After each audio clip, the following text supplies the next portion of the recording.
What's up everyone and welcome back to the MMA Zone. Today, let's get started with Dustin Poirier shuts down welterweight rumor. Fans have held out hope for many years now that former interim lightweight champion Dustin Poirier would one day make the move up to 170 pounds, even if only for a one-off fight.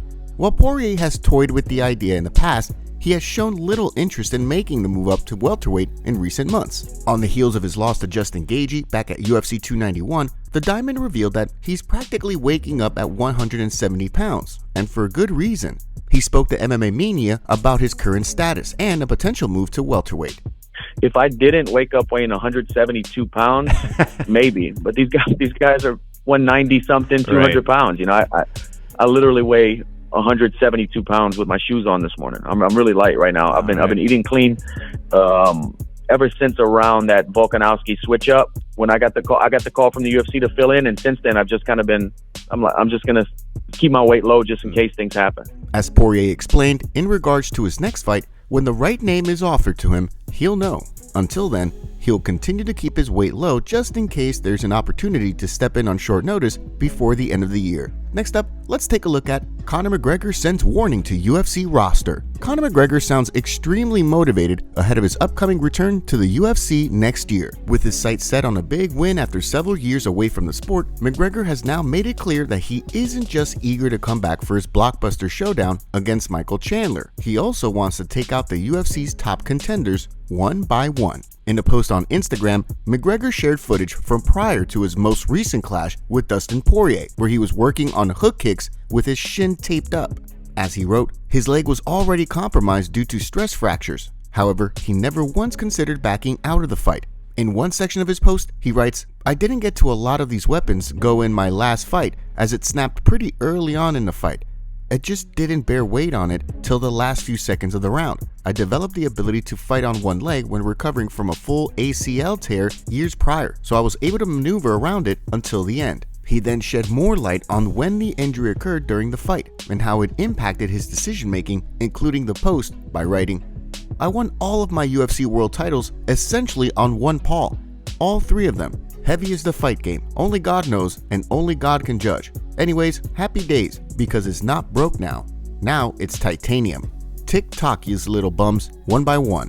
The current expectation around the MMA community is that McGregor and Chandler will clash on the historic UFC 300 pay-per-view next year. Although no date has been given for his return just yet, it sounds as though the Irish star plans to make the fight the first of many after his devastating UFC 264 injury. Next up, let's take a look at Beneil Dariush reacts to Islam Makhachev fight. At UFC 294, Islam Makhachev put on a spectacular performance against Alexander Volkanovski that earned him his second straight title defense. The highlight reel win saw Makhachev earn widespread praise for his dominance. However, the way top-ranked contender Beneil Dariush sees things, he would have preferred to see Mateusz Gamrot step in on short notice. He spoke in an interview with ESPN about the situation while reflecting on the fight between Makhachev and Volkanovski.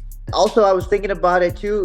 I actually would have preferred to see Gamrot in that because he was a replacement, right? Volkanovski fight is great. Don't get me wrong. To be able to fight Volkanovski, it's just he had 9 days to prepare, coming off a thumb surgery, if I remember correctly. Obviously, you're not going to get the best of Volkanovski. I don't care what anybody says. But Gamrot had just fought, and he fought Khabib, and he looked good in that fight. Gamrot, of course, had been named as the backup fighter for the main event. However, with Charles Oliveira's withdrawal coming nearly 2 weeks out from the fight, the UFC decided to go in a different direction. This week, Robert Whittaker, who had previously cited Volkanovski looking off as the key factor in Makhachev's win, apologized to the lightweight champ on an episode of MMA Arcade. I just want to address it. I'm sorry if I underplayed Makhachev's achievements in beating Volk the way he did. That was not what I intended to do. Nor, like, even if it's how I made it sound, I'm sorry for that. But not really to you guys, to him, because I don't want him seeing it and feeling like that. So far, Makhachev has yet to address the apology. Now, let's shift gears and take a look at Dana White breaks silence on Francis Ngannou fight. After 10 hard-fought rounds against the Gypsy King, Francis Ngannou earned widespread praise from fans, analysts, and his peers in both MMA and boxing. Although he may have lost the fight on the judges' scorecards, the Predator's stock has only risen in the wake of the performance. During a recent episode of Donald Trump Jr.'s Triggered podcast, UFC CEO Dana White spoke about the bout while addressing the elephant in the room.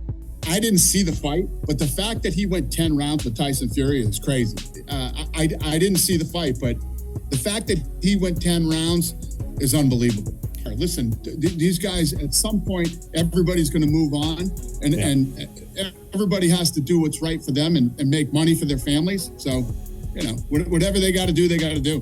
While White didn't see the fight, former light heavyweight champion Jamal Hill did. Speaking in an interview with the Schmo, he shared his thoughts on the performance from the Predator. I think he did great. I think Francis came out and shocked a lot of people, myself included.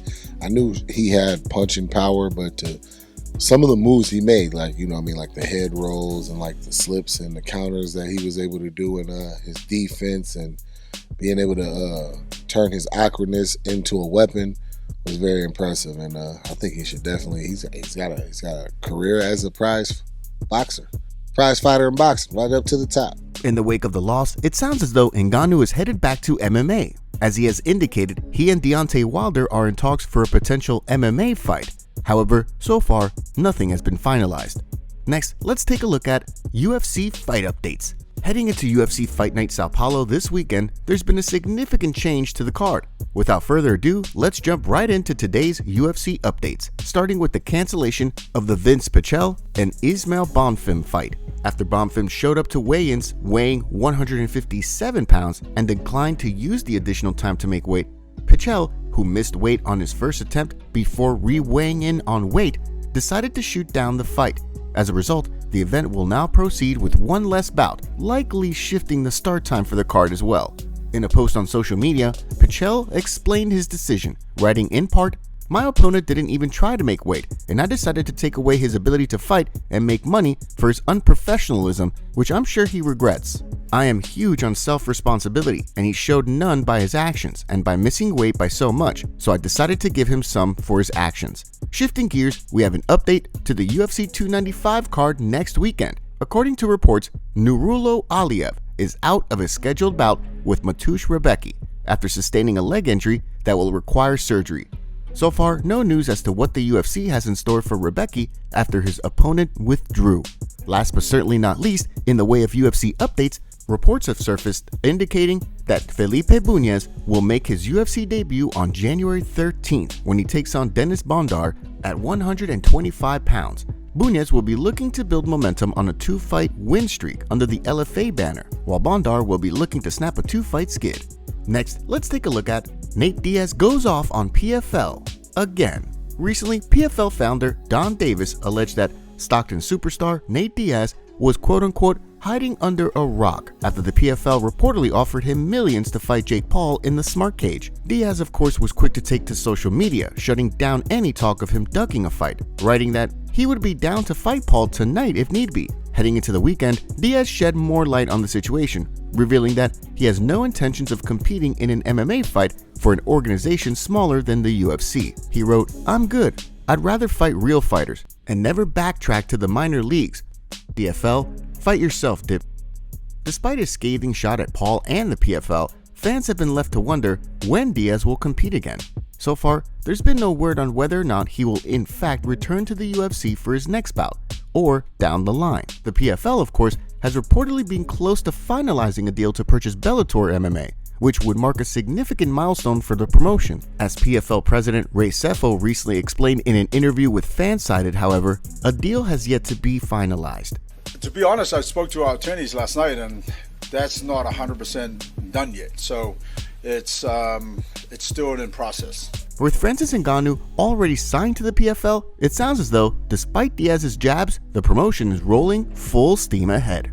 Next, let's take a look at Bo Nickal sends warning to Khabib. Bo Nickal has absolutely burst onto the MMA scene as a potential threat to the middleweight division. With an undefeated record and plenty of momentum behind him, Nickal knows that his elite level wrestling is a tough matchup for anyone, including Hall of Famer Khabib Nurmagomedov. With reports indicating that the Eagle is now walking around near the 185-pound middleweight limit, Nickal was asked whether he believes he could defeat Nurmagomedov in a wrestling match. During a recent video posted by Sin City MMA, Nickal addressed the potential matchup. I think like that's my sport. I've done that my whole life, and I'd go out and do the same thing to somebody that did it their whole life too. So what's going to stop me from doing it to Khabib, who's never competed in wrestling? I think that more than anything, it's not really an opinion, it's a fact. Nickal, who is widely regarded as the greatest collegiate wrestler in American history, has also expressed confidence that he could win a medal at the 2024 Olympics. However, he is fully committed to MMA. Ian Gary slams Leon Edwards after split from Team Renegade. Ian Gary recently revealed that he was told he could no longer train at Team Renegade, where welterweight champion Leon Edwards trains. As he alleged, the team was uncomfortable with him on the mats given his status as a rising contender. However, in a statement that was then released by Team Renegade, they cited Gary's nomadic approach to training as the reason they don't want him on the mats. In a backstage video leading up to UFC Fight Night Sao Paulo on Saturday, Gary was seen taking a shot at Edwards while speaking to former title challenger Gilbert Burns. Because Leon's kicked me out the gym. Given the hype surrounding Gary with the win over Vicente Luque to close out the year, Gary could find himself in a position to fight a top-ranked contender. The MMA community reacts to Conor McGregor's new pictures, which show off his body transformation. Conor looks like he's getting ready to go into competition. Here's what the fans had to say. Chandler's head is coming off in 2024. He's about to break Chandler's glass jaw. Bro is about to set the world on fire. Chandler is so dead. The fucking GOAT is back. Make sure to leave a comment and you might get featured in our next video. Thanks for watching. If you enjoyed, make sure to subscribe and turn on notifications to never miss any MMA news. Check out our video from yesterday if you missed it. See you tomorrow.